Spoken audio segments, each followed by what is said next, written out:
Now this story is so frightening as you will watch frame by frame what police believe is a guy who disguised himself as a doctor to kill a young woman. Who are we talking about here? Let's show you a picture of this young woman, 18 years old. She had given birth 2 days earlier. She's so beautiful, the stuffed animal, so cute, yet what a tragic, brutal ending to her life. How does this happen? Let's watch the surveillance video. It's the key to this case here. We start in the parking lot. What you're going to see is this guy, he looks like he's on the phone. You know, he gives it that look like he should be there. He's a doctor. He's busy. He's going to make his way through security. He's going to make his way through the hospital. Seems to be making a beeline for this room here as you watch this play out. You look at it, and we're finding out he had conversations with security.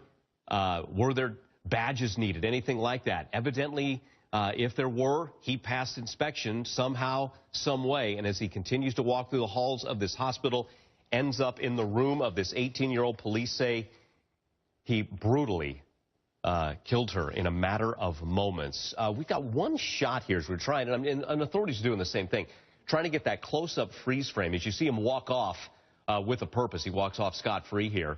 And again, not the same demeanor either. Doesn't have that phone. He's not hiding his face the whole time, which he was in that video. So here are some still shots that we have put together. And you know, police again are doing the same thing as they try and get that one good look. Who is this guy?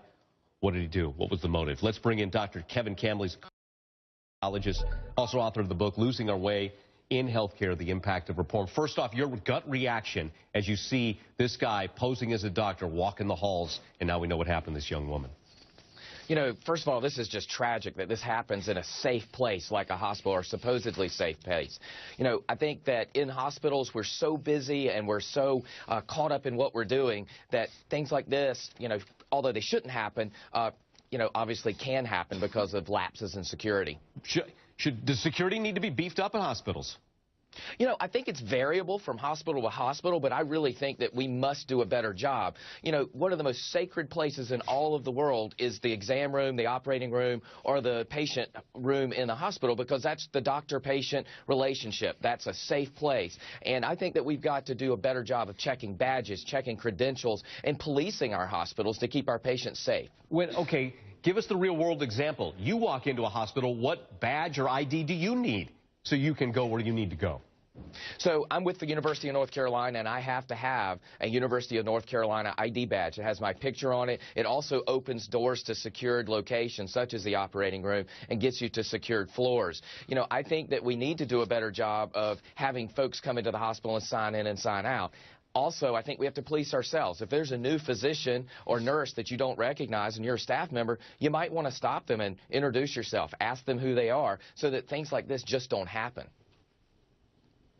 You know, one thing to note here, she must have been so vulnerable. She gave birth a couple of days before. What is the advice to a patient? Stranger walks into your room. What recourse do you have? You know, first of all, as a patient, you have the right to know who is in your room, why they are in your room, and you should ask them for credentials if you don't recognize them. If you suspect that this person should not be there, then you need to ring your call bell and call the front desk and make sure that your nurse is aware. One thing that really troubles me about this case is, where was the nursing staff while this is going on? If there's screams coming from this room, the nurses should have run from their positions and checked on that patient. Yeah, because that's what we were reportedly there were some screams, and no one did anything to catch him as we saw him walk out of here. That's what police are going on right now. And again, they're looking at those same close-ups. And it's going to be difficult because he's covering his face the whole time. I mean, he knew what he was doing, almost like he knew where the security cameras were as he had his face covered just about at every turn as he's making his way through the halls of this hospital. Dr. Kevin Campbell, we appreciate your time. Again, author of the book, Losing Our Way in Healthcare, the Impact of Reform. Appreciate your time. Thanks again. Thanks so much for having me.